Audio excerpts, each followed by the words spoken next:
bem-vindos a mais um Nosso RumoCast. Hoje nós vamos conversar sobre empreendedorismo, carreira, inovação. Vai ser um bate-papo, não é, professor João Paulo? Exatamente. Peço licença, inclusive, para chamá-lo de professor. João Paulo foi meu professor, meu mentor, é até hoje um dos meus mentores. E a gente vai conversar de maneira muito livre sobre assuntos que atravessam a nossa realidade como empreendedores e que, inclusive, tem atravessado a realidade de muitas pessoas, que é a inteligência artificial, inovação, novos modelos de negócio, relações de trabalho, enfim, vai ser um papo com muitos pontos. Primeiro eu queria dizer só o seguinte, há um orgulho enorme de ter sido seu professor e seu mentor, né? Eu espero que sim, ainda continue sendo, a gente tem muito bate-papo, mas é uma mentoria cruzada, né? Que a gente troca muitas ideias, e eu acho que é o objetivo de hoje, né? Trocar ideia, falar um Exato, pouquinho sobre empreendedorismo, né? Que é a nossa base, nosso exato. ponto de partida, e outras coisas que são necessárias aí para nossa audiência. Muito bom. Professor, além de professor, você é empreendedor, advogado, professor também da universidade, mestre, doutor? Doutor, É, eu já ia falar, eu lembro mestre, doutor, exatamente. de uma aprovação recente, doutor. E aí, quando você vai se apresentar para alguém, o que você responde quando te pergunta? O que você faz? Pode começar dizendo que é maluco, é mais ou menos por aí, né? Porque realmente, não, eu acho que a grande força motriz é o empreendedorismo, né? Então eu reconheço o empreendedor desde muito cedo. E empreendedor naquela perspectiva realmente de realizador, de gostar de fazer, de tentar, né, sempre tensionar equilíbrio e essas realizações que a gente tem na vida, um apaixonado por muitas coisas, então é um desafio realmente muito grande de hoje lidar com essas múltiplas funções, mas eu me reconheço efetivamente como empreendedor, acho que o meu DNA é esse, então tá sempre procurando crescer, fazer acontecer, novos negócios, novas possibilidades, novos conhecimentos. Então, além de maluco, né, você me coloca essas coisas que realmente fazem essa total diferença para mim. Legal. Quantos anos desde a sua formação? Eita, A Duana. gente... Vamos entregar assim ou não, né? Não, mas é bem tranquilo. Eu tô 45 anos, então, dentro dessa perspectiva, né, eu reconheço os primeiros insights, né, que tem a ver com o empreendedorismo, tem a ver com essa habilidade, por exemplo, de comunicação e venda com 8, 10 anos. Eu lembro de uma história que meu pai conta que eu, com 8 anos, foi quando a Constituição foi lançada, ele recebeu algumas constituições e eu peguei essas constituições, montei uma banquinha e comecei a vender. Então, assim, Que desde essa legal. época tem realmente muitos traços de busca por vendas, por exemplo, é uma coisa que sempre teve no DNA, fazer a coisa acontecer, realizadores. Então, é, esse senso esse sentimento de empreendedorismo muito cedo. De fato, o tema empreendedorismo não era presente naquela época, né? Se falava, o menino é vendedor, ele tem habilidades e tal, mas não era empreendedor efetivamente. A gente vai Uhum. reconhecer a ideia de empreendedorismo já um pouco mais para cá, isso talvez aí com 30 anos, 28, quando você começa a ver outras perspectivas e a gente começa a trabalhar do tema empreendedorismo, que eu acho que é por aí, né? Quando a gente vê lá na faculdade, começa a estudar um pouco mais, tem muita base científica, muita base de conhecimento, aí é bacana. Isso que eu queria aprofundar. Quando foi o momento na tua trajetória profissional que você entendeu que você não estava construindo só uma carreira, mas um negócio? Você saiu da faculdade, foi para o mercado, ainda naquela caixinha, né, pré-definida do que um advogado faz, um jurista, enfim, e essa visão começou a ampliar. Pois é, interessante, né? Eu desde a faculdade já enxergava isso, tá? A gente Uhum, era, e isso já estava no meu DNA. Então já enxergava, por exemplo, a advocacia como um negócio. Mas de fato, as estruturas da época, né? A gente está falando aí de 2000, 99, 2000. Então as estruturas da época eram muito resistentes a isso, né?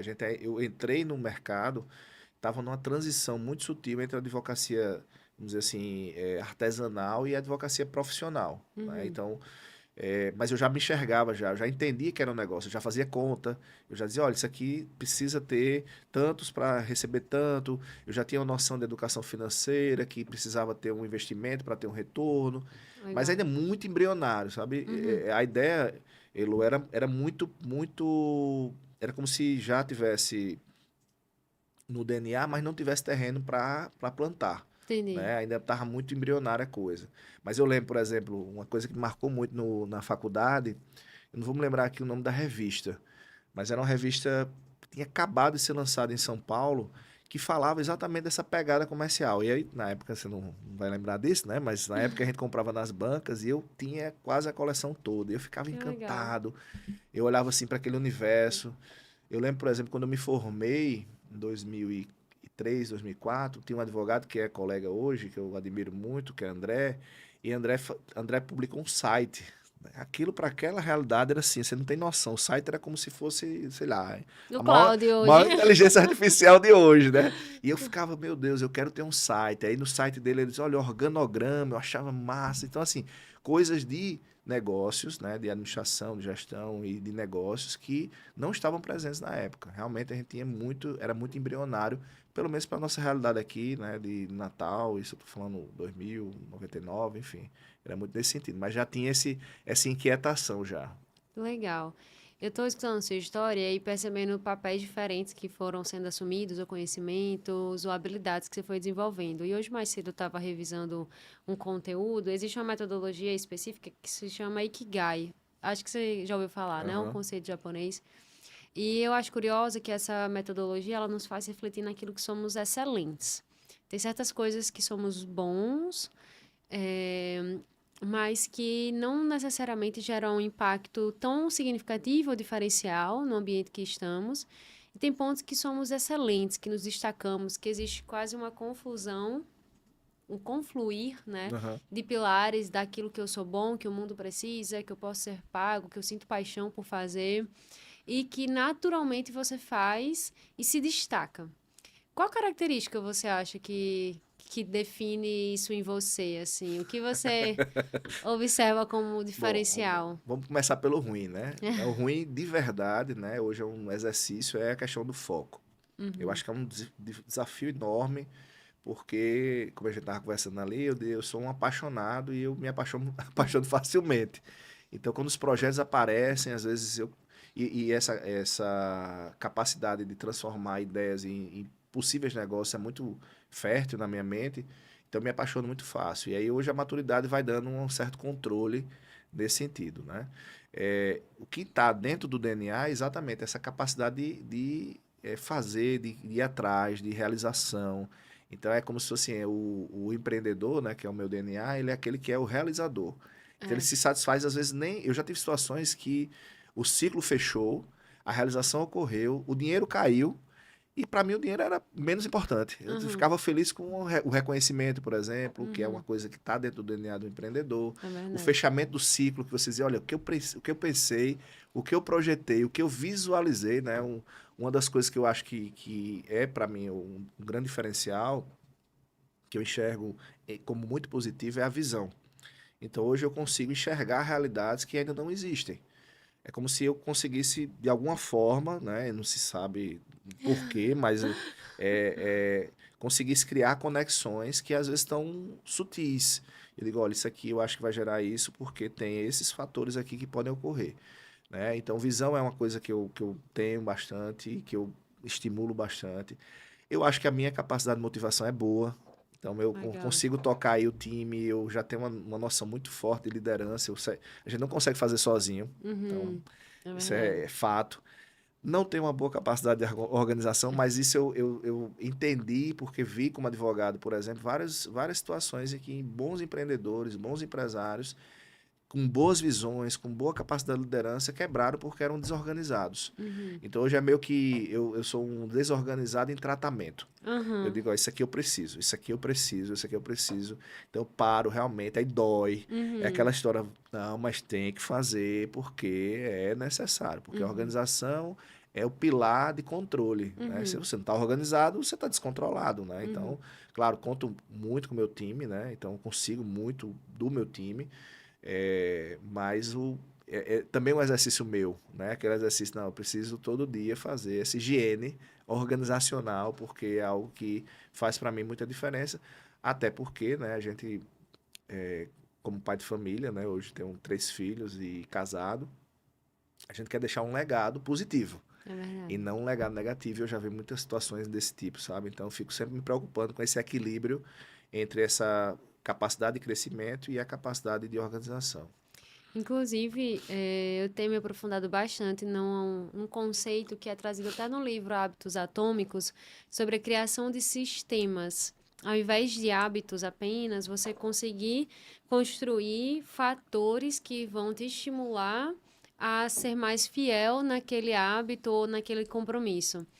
Um exemplo, recentemente não, há uns 5 meses eu comecei com um novo sistema de treino que contempla treinar às 5 da manhã com Duro, uma duro. personal. Então, isso é um fator chave nesse sistema, porque ter ela lá me gera a pressão dos pares, que é ela Sim. tá lá me esperando, então eu tenho que cumprir.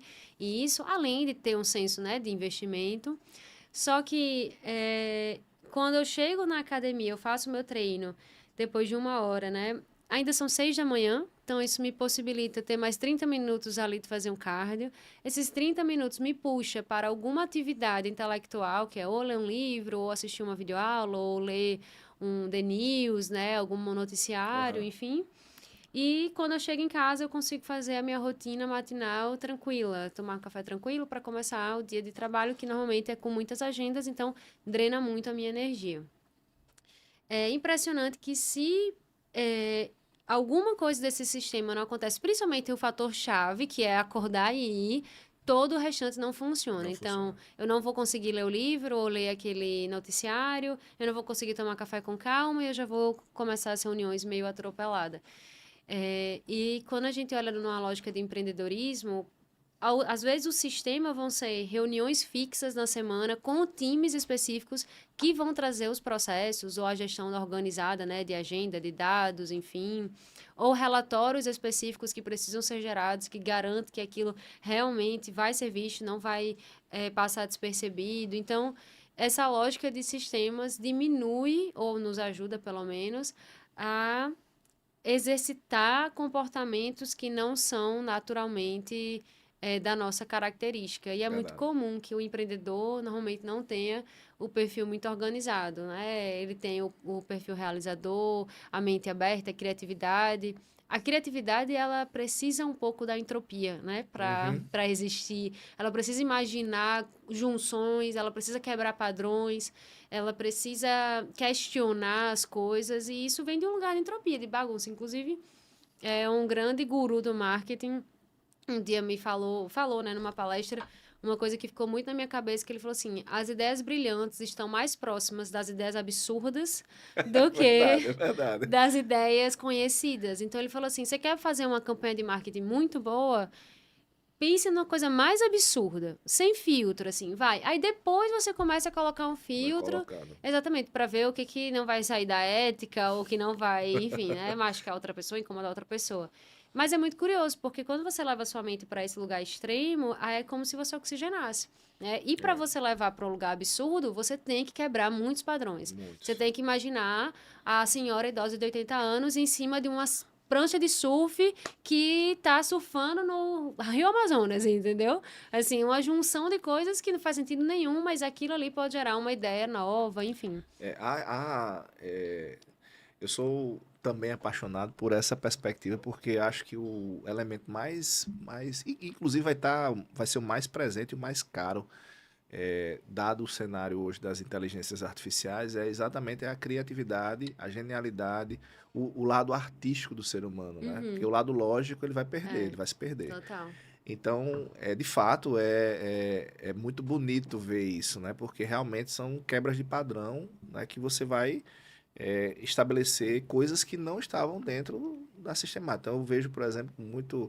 Os maiores gênios que eu converso esses dias são pessoas realmente que não têm padrões lógicos. Então, você de repente saca alguma coisa, você diz, não, peraí, de onde ele tirou isso? Não tem lógica, mas ele tem algum insight nesse sentido. Então, realmente, a criatividade é um elemento pulsante, né? É algo Uhum. que realmente hoje vai ser mais e mais valorizado, porque o que é lógico vai ser absorvido, na realidade, pelas inteligências. E isso é um elemento que, para mim, sempre foi muito presente, né? Então, Uhum. essa questão da criatividade né, as loucuras, né, vêm desse sentido, né? E eu admiro muito isso. Mas, ao mesmo tempo, né, aí a gente tem que ter uma perspectiva bem clara nesse sentido, às vezes é disfuncional. Uhum. Então, hoje eu tenho essa preocupação de achar o equilíbrio. Eu acho que a É. maturidade vai dando isso. Não, peraí, calma aí. É bacana, é interessante, mas quando você pega, por exemplo, a cabecinha de um gênio, às vezes ele está totalmente disfuncional, né? São Uhum, pessoas que às vezes estão até sofrendo pela uhum. disfuncionalidade social dele, porque o cara não consegue cumprir compromisso, o cara não consegue gerenciar uma agenda, o cara falta. Então, assim, tem muitos gênios que têm essa característica, que aí, no caso, sempre houve essa perspectiva de frear, né? É.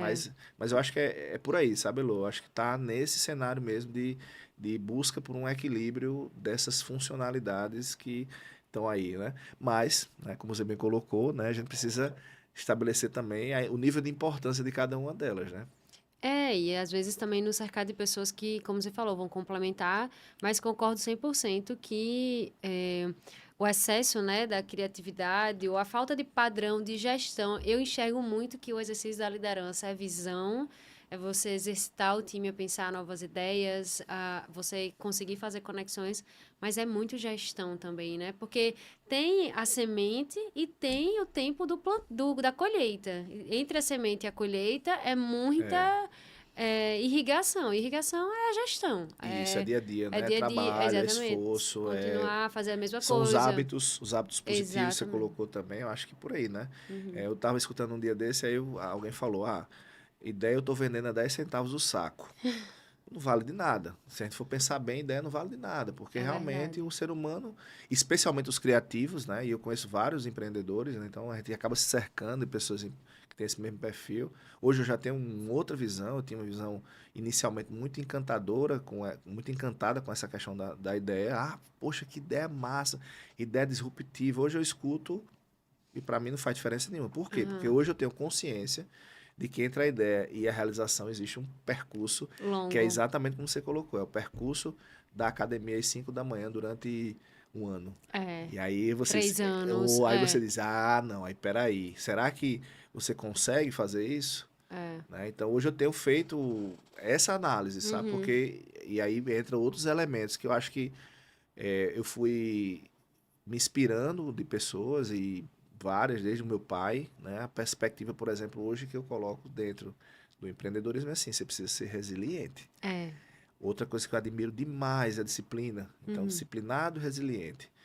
Então, criativo, disciplinado e resiliente. então agora eu tenho uma mistura que pode ser que dê certo. É forte Porque essa se for mistura. só É potência. criatividade, É. não tenho. Mas aí, disciplina e resiliência, não. Aí eu já olhe com outros olhos, porque aí você vai ter aquela pessoa que é criativa, mas ao mesmo tempo ela consegue estar na academia todos os dias da semana, às 5 da manhã. Isso é absurdo. Ou ela consegue cumprir toda a sua agenda. Ou ela Uhum. consegue. Toda a sua agenda é loucura, sabe? Ela consegue cumprir uma Co- parte da significativa da agenda, né? E aquela que ela não cumpre, ela negocia, então, no Ela mínimo. ajusta, Ela né? ajusta, ela avisa que É. vai. Que realmente é isso, é isso. A gente vai É. vendo isso no dia a dia, né? E assim, professor, eu vejo como eu desenvolvo mentoria com foco em planejamento estratégico, né, de vida e carreira. E os meus mentorados são talentosíssimos. Eles chegam com históricos incríveis de ideias, de projetos, de carreira. E muitas vezes o meu papel não é muni-los de novas ideias ou percepções completamente diferentes do que eles já têm. É conseguir tracionar a ação, porque eles já sabem o caminho. Quem de nós não sabe que tem que cuidar da saúde? É Quem de verdade. nós não sabe o beabá para você conseguir aumentar o faturamento do seu negócio? A maioria dos empreendedores, eles sabem o que ele tem que fazer para poder aumentar 20%, 30% do faturamento. O ponto não, nem sempre ou na maioria das vezes, não é na falta do conhecimento, é na consistência da execução. Então, o papel da mentoria, ela vem nessa lógica também até da pressão dos pares, né? De o que Isso. falta para você transformar essa ideia em ação. Tem uma frase que eu gosto muito, acho que eu já compartilhei antes contigo, que é: mais vale a execução brutal de um plano medíocre do que a execução medíocre de um plano brutal. De um plano brutal, exatamente. Então, você pode ter tudo lindo, desenhado, uma agenda perfeita, organizada, mas se você não faz, você nunca vai passar de ser só uma agenda bonita, organizada, né? Se você não executa, não tem consistência.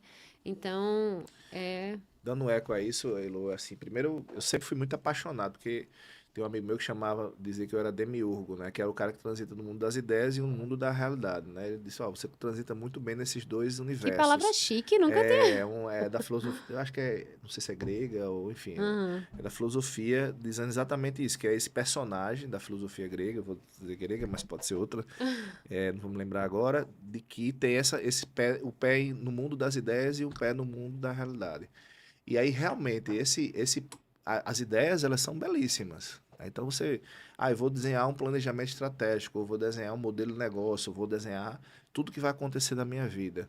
Beleza, né? E aí, né? Uhum. Tira do mundo das ideias. Isso é um mal, inclusive, que, como professor, eu vejo diariamente. Muitos Uhum. professores que vivem na bolha, no universo das ideias, apenas. E aí, porque, por exemplo, no caso do direito, né, que é a nossa área, porque o direito deveria ser assim. Aí você está vendo na prática, como é que funciona na prática? É. Porque para mim o que importa é que a prática tá dando, né? Claro que a gente não pode abandonar as ideias, mas ao mesmo tempo a gente tem que considerar a prática. Então, imaginar assim, todo mundo sabe o que precisa ser feito para perder peso. Aham. Mas vai perder? Vai Aham. perder? Exato. Vai perder? Você consegue escrever a dieta, você Exato. consegue botar tudo no papel, dizer, eu tenho um metabolismo basal de tanto, eu vou precisar de tanto, 10 calorias. Beleza, agora você vai precisar fazer essa dieta durante pelo menos 16 horas por dia. É. E aí, você vai conseguir, é isso. Né? Quando você pensa em planejamento estratégico, eu adoro planejamento Uhum. estratégico, já usei muito. Hoje eu Uhum. tenho algumas adaptações, eu uso os planos ágeis, né, de OKR e tal, mas assim, Uhum. sempre gostei muito de estudar sobre planejamento estratégico, mas sempre tive essa dificuldade, porque Uhum. realmente no papel tudo cabe. É, exato. E aí na prática é que não, a gente vai ter uma necessidade aí de disciplina, de Lidar com resiliência, medos, no com medo, né? exposição. Porque Exato. às vezes você entra no universo do empreendedorismo, um tsunami de problemas. Aí É. você diz, bom, mas tem uma praia, né? Uma hora chega essa É. praia. A gente já viu muita gente chegar na praia, e a praia é maravilhosa, é uma ilha. Beleza, mas você às vezes não está vendo. Então você tem que ter fé. É verdade. No final também É, tem que ter também. um homem de fé, né? Ou seja, É. eu preciso, peraí, acreditar em Deus e dizer, vai dar certo, Uhum. porque realmente a partir de premissas, né, emocionais, que é um dos grandes desafios, é que a gente vai conseguir se realizar. Uhum. As ideias são importantes, claro, né, porque, por exemplo, o americano é muito ciente disso, né? É melhor o plano ele serve para dar um norte. Uhum. Então, o norte ele vai dizer se você vai para um lado ou para o outro. Né? E aí, a partir daí, você já começa a tangenciar a possibilidade de acertar. Uhum. Mas entre o que você planejou de norte e chegar na praia, existe um O caminho. período É. violento. Né? Nas carreiras, de uma forma geral, né? Falando, por exemplo, da minha, que eu sempre comento em sala de aula, digo, olha, a advocacia, para você chegar na praia, num contexto normal, são 10 anos. Uhum. E não são 10 anos, dizendo, não, mas são 10 anos tranquilo. Não. Uhum. São 10 anos pesados. Uhum. Aí, isso é um planejamento? É um planejamento. Uhum. Mas, óbvio, precisa de uma execução de 10 anos. Então, assim, Exato. 10 anos é um período razoável. Não é um despertar, né? Aí você vai para um concurso público, por exemplo, hoje, na nossa realidade, é um período também. Você não tem hoje... as pessoas têm as exceções, mas normalmente são 3, 4 anos de Exato. muita disciplina, muito Muita estudo, solidão, muita solidão, muita muita renúncia, renúncia, e isso, né, pressão. pressão, Uhum. exatamente, insegurança, porque você Insegurança. tem É. a insegurança, Será que eu tô perdendo meu tempo? isso, você tem a insegurança de si, né, da sua É. capacidade, e insegurança do ambiente. Será que vai sair Será esse que vai edital? sair? Exato. Será que vai ser o quê? Então, assim, tem uma Exato. série de coisas, né, mas eu acho o planejamento é um ponto de partida muito interessante, Uhum. mas a execução é o que vai fazer a diferença, sem É dúvida. verdade. E, professor, você falou que uma das suas características fortes é a visão. O que é que você está visualizando para o futuro? Eita, danado. Aí complica. É. A gente vive um momento agora que a coisa está complicada, né? Eu tenho me inquietado muito, eu não sei se você está nessa mesma parte, mas tenho me inquietado muito com relação principalmente à tecnologia. Né?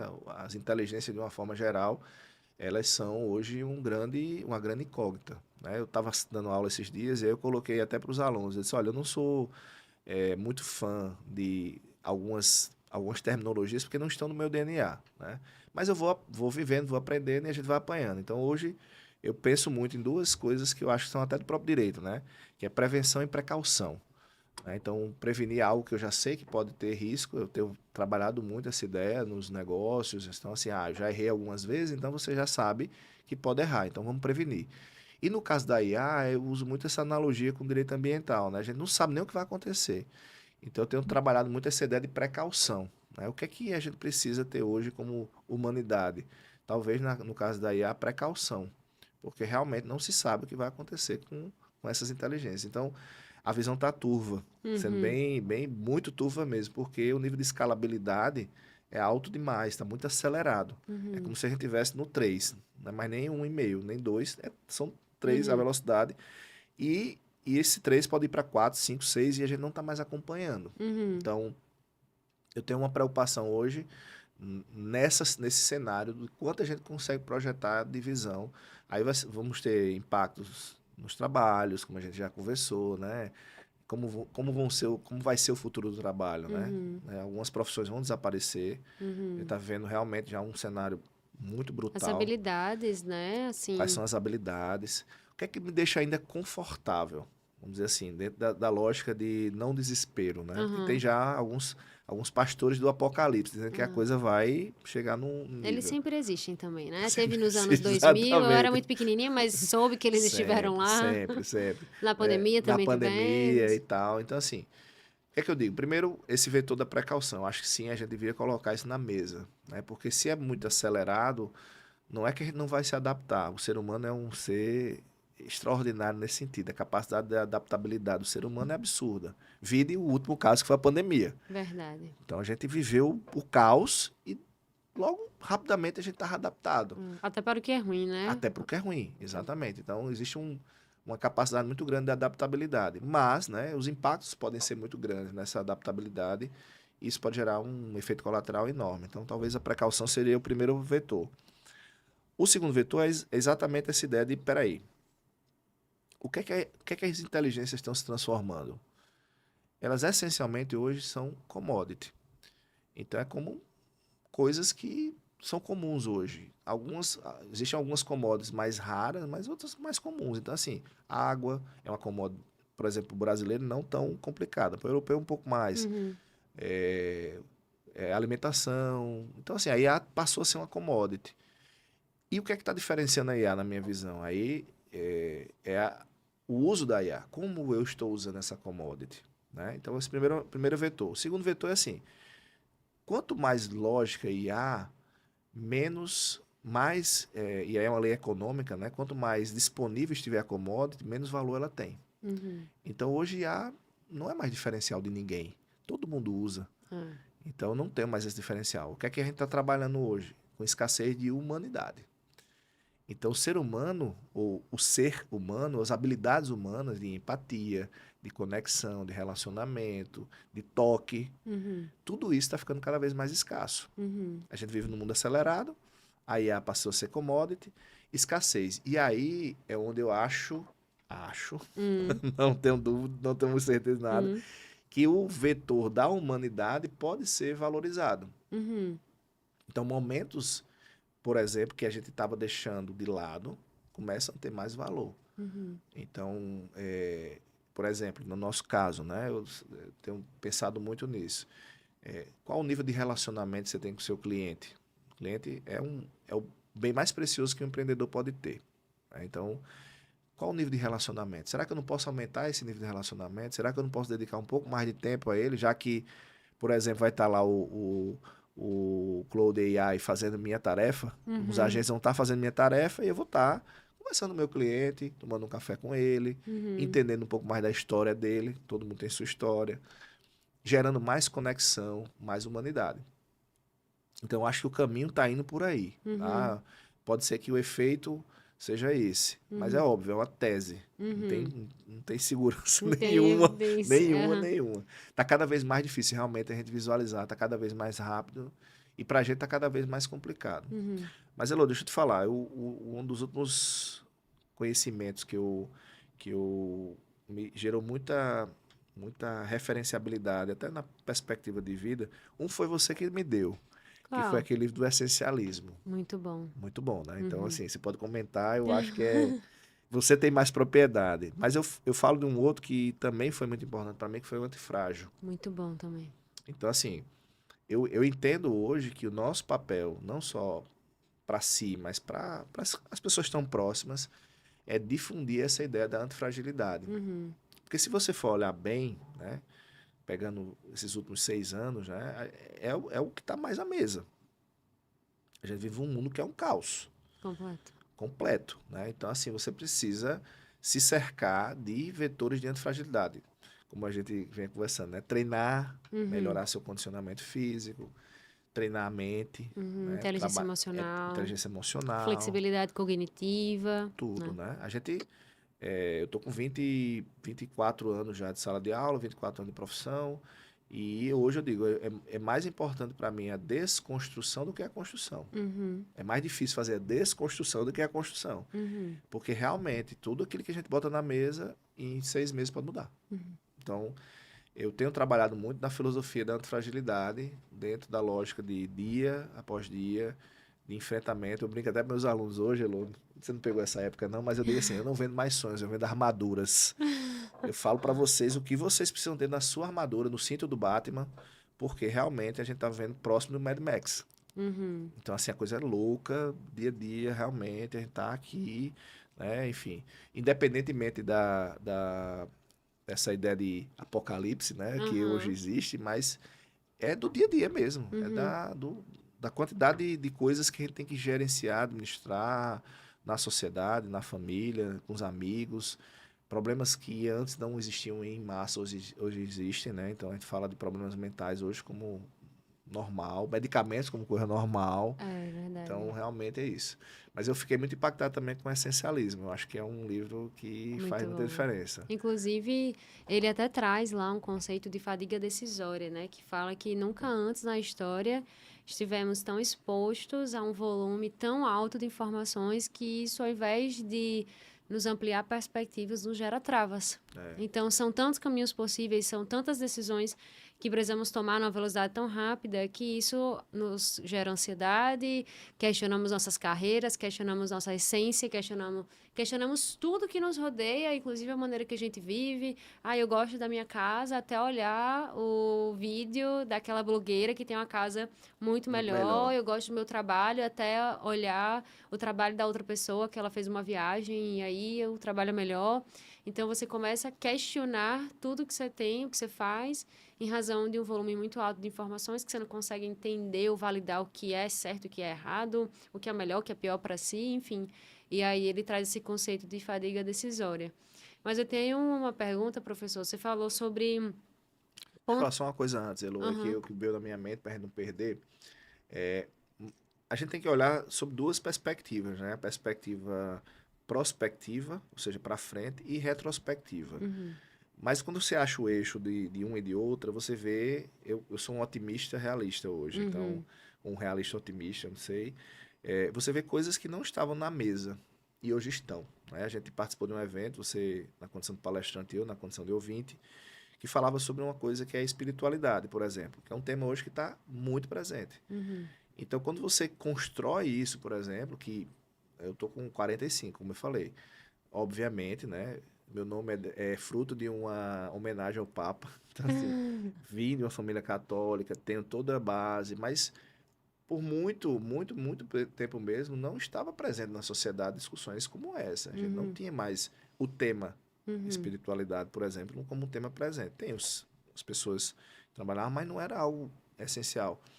E hoje a gente vê que, dentro da perspectiva de antifragilidade, você se blinda, de um ponto de vista de espiritualidade, para objetivar e enfrentar esse caos. Porque aí você, Uhum. pronto, que é a premissa máxima, né? Isso aqui é um É momento, um passageiro. é passageiro. Aí Ah. você já, opa, tô confortável. Uhum. Porque senão você enlouquece. Exato. Então você vai. É. Então, assim, são até, dentro do ponto da neurociência, da perspectiva da psicologia, até uma defesa, Uhum. se a gente for analisar dessa forma. Uhum. Então, realmente, a inteligência espiritual, as discussões espirituais, aí vem questões hoje que estão muito presentes, né? De propósito, Exato. né? Então, assim, poxa, qual é o propósito? Por que eu vim para cá? Uhum. Porque dentro dos 3 milhões eu fui escolhido. Uhum. Então, assim, tô lá, tô no Brasil, tô aqui, tenho conexões, tenho responsabilidades. Então, isso vai gerando, né, dentro da estrutura da nossa sociedade, algo que desacelera, por exemplo. Talvez a busca por essas respostas atemporais seja o que nos consegue trazer mais para o centro da presença mesmo, né? A espiritualidade nos conecta com elementos atemporais. Quem eu sou, qual é a minha identidade, em que eu acredito, qual é o meu talento e a quem ele serve ou a como ele serve. Né? A gente pode ver ele se transformar ou ele ser exercido de maneiras diferentes. Através da tecnologia, através de novos serviços, enfim, mas se você entende os porquês do que você faz, você lida melhor, né, com essas mudanças de realidade, com essa velocidade, e principalmente se você tem uma perspectiva futura. Se você entende que aqui é uma passagem e que você não está juntando tesouros na terra, né? Como a Bíblia fala, junte tesouros no céu. Porque aí sim, lá vai ser um período de paz. Eu venho... Não sou, né, vamos dizer assim, um grande conhecedor, mas venho estudando algumas parábolas, e a dos talentos, para mim, acho que é a parábola do empreendedor. É verdade, então, assim, você pega exatamente e entende, peraí, que talentos eu recebi? Porque, de fato, né? Ou seja, você vai perceber e dizer assim, poxa, eu tenho habilidades que eu não me esforcei para tê-las. Então, assim, tem pessoas que nascem com habilidades que não foram adquiridas a partir do esforço. Exato.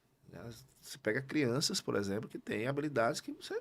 Meu Deus, veio de onde isso, né? Então, tem um componente genético, tem uma série de coisas, mas tem dons e talentos que realmente a gente recebe que não faz nenhum sentido a gente tê-los, né? Então, usar, dentro da perspectiva, né, de passagem e fazer a coisa da melhor forma possível. Até porque, realmente, graças a Deus, eu acho que uma das características também do empreendedor é conseguir ter... E isso defende mais a prosperidade. E a prosperidade envolve também um aspecto financeiro. E aí, quando você consegue, né, atingir aqueles objetivos financeiros que você se programou, aí você para e diz, tá, massa, mas...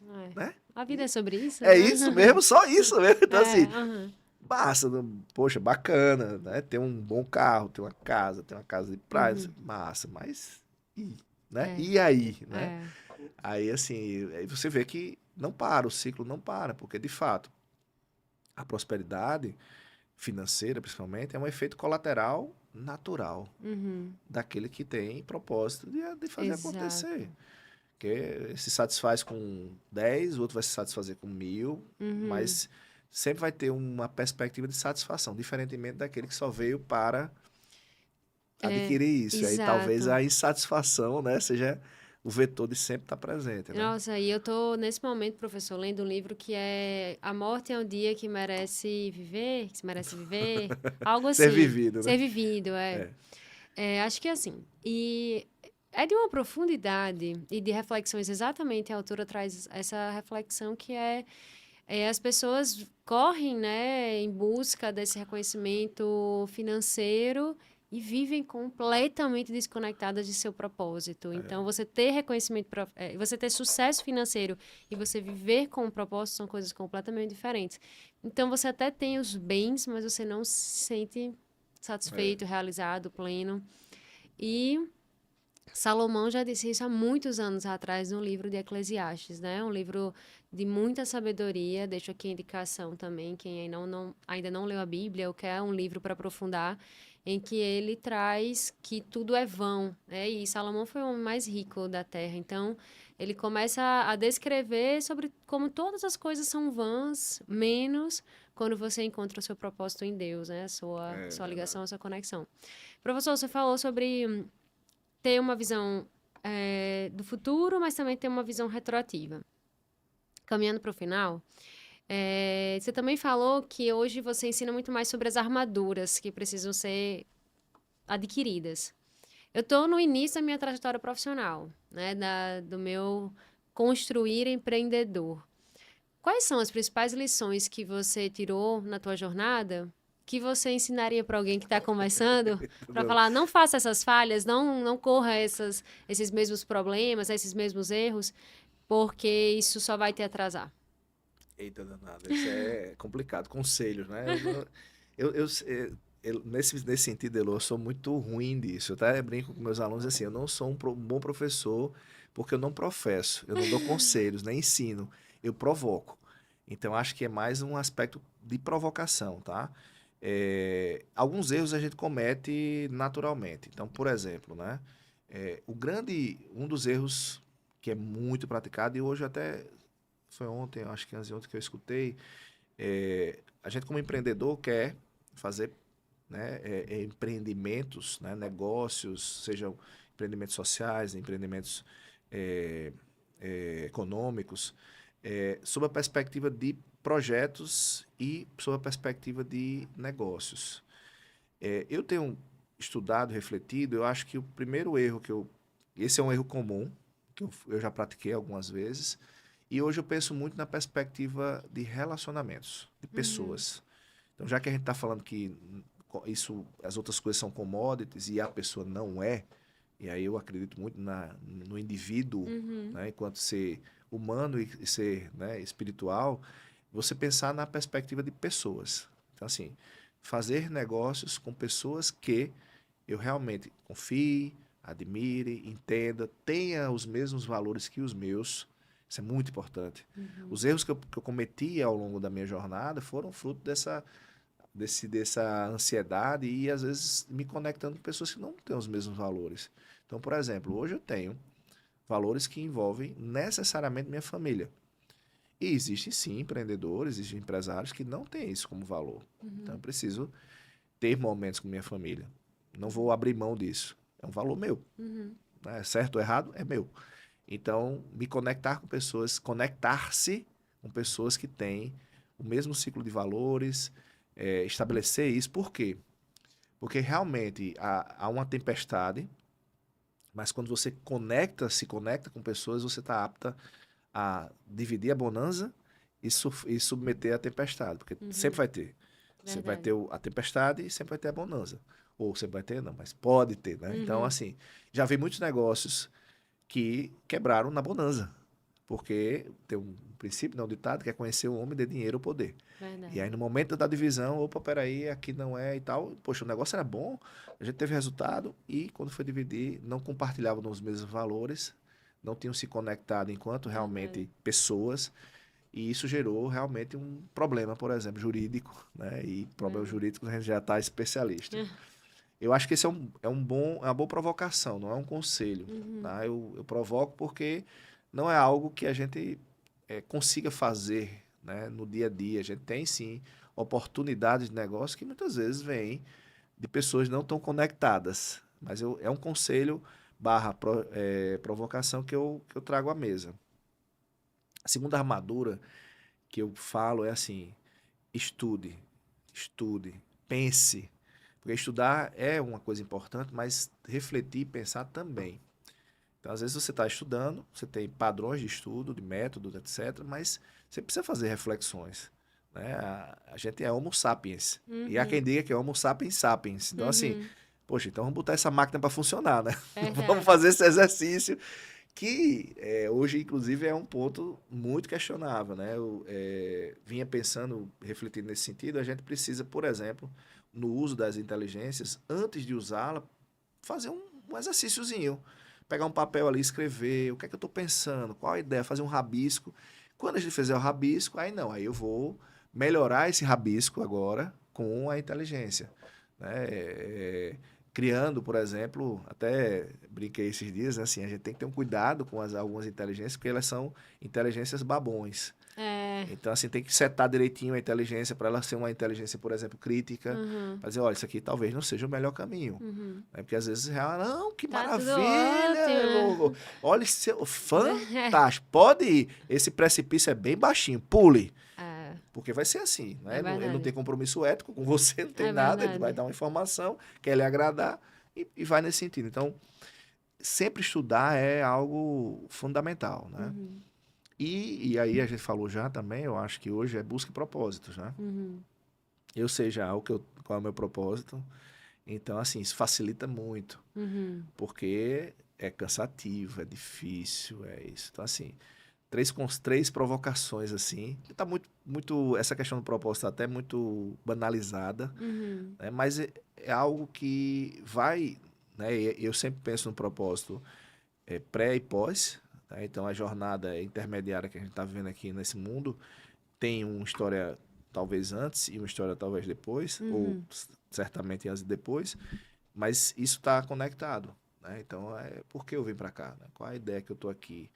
Né? O que é que eu preciso fazer? Então, esses seriam as colocações que eu teria para nossa turma aqui do nosso Rumocast, né? Já agradecendo também pela,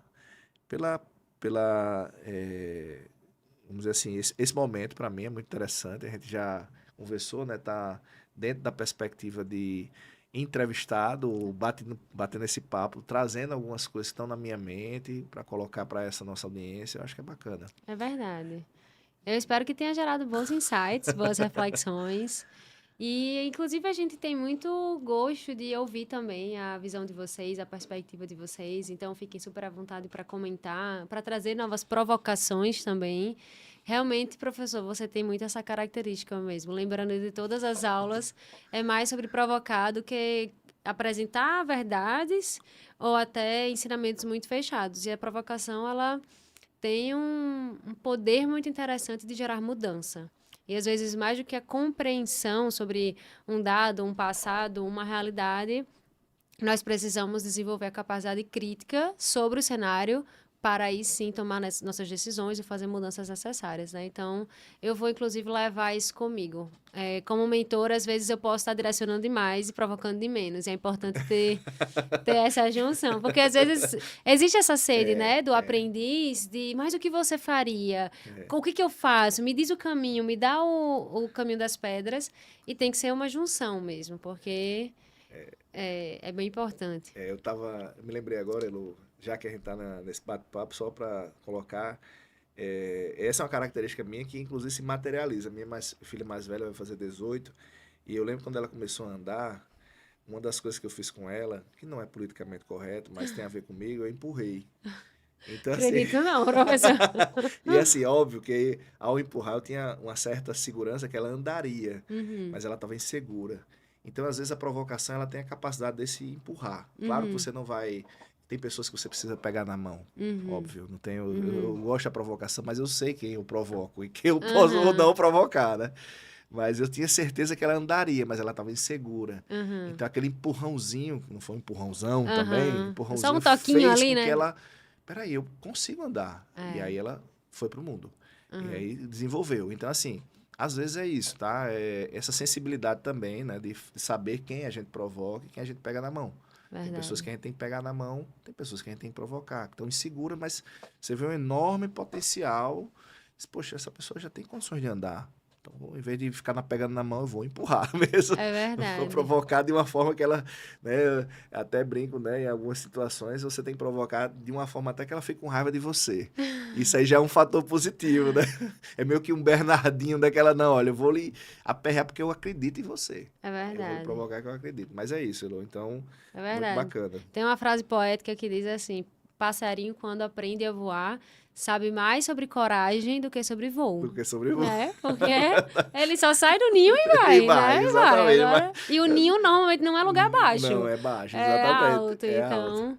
é mais ou isso. menos isso. Muito bom. Obrigada pela sua companhia e a gente se vê no próximo episódio.